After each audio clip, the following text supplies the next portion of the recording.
என்னோட பேர் காளீஸ்வரன். நான் கோயம்புத்தூர் ஸ்ரேஸ் அகாடமியில் இன்னைக்கு குரூப் 4க்கான 2024 டெஸ்ட் பேஜ் போட்டேன். பார்த்தீங்கன்னா தமிழ் வந்து 100 கொஸ்டின், மேக்ஸ் வந்து 25 கொஸ்டின், டோட்டலாக 125 கொஸ்டின் போட்டிருந்தேன். தமிழ் பொறுத்த வரைக்கும் ரொம்ப நம்ம யூஸ் பண்ண இந்த சிலபஸ் மாறதுனால இந்த பொருட்கோள், இந்த சந்திப்பிலை, ஒற்றுப்பிலை, சந்தைக்குள்ள கொஸ்டின் வந்து 100 கொஸ்டின் இருந்துச்சு. எல்லாமே வெரி யூஸ்ஃபுல்லாக இருந்துச்சு. நம்ம படிச்சும் நம்ம கொஸ்டினை ஃபீல் பண்ணுறப்ப அது கொஞ்சம் டிஃப்ரெண்டாக இருந்துச்சு. ரொம்ப யூஸ்ஃபுல்லாக இருந்துச்சு. இப்போ நானே இப்போ ஒரு சில கொஸ்டின் வந்து பார்த்துருக்கோம், அந்த கொஸ்டின் பார்க்கும்போது எனக்கு ஆன்சர் தெரியல.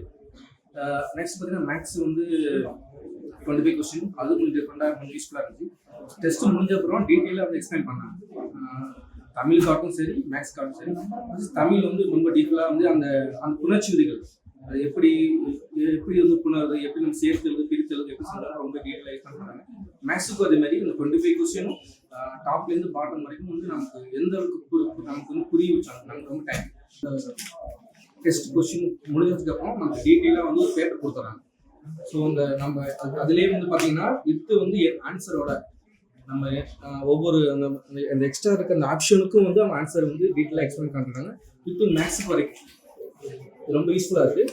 நமக்கு வந்து டெஸ்ட் கொஸ்டின் கொடுத்துறாங்க. டெஸ்ட் கொஸ்டின் எக்ஸ்பிரஷன் ரொம்ப யூஸ்ஃபுல்லாக இருக்குது. படிக்க கொஞ்சம் நமக்கு வந்து கொஞ்சம் பூஸ்டாக இருக்குது.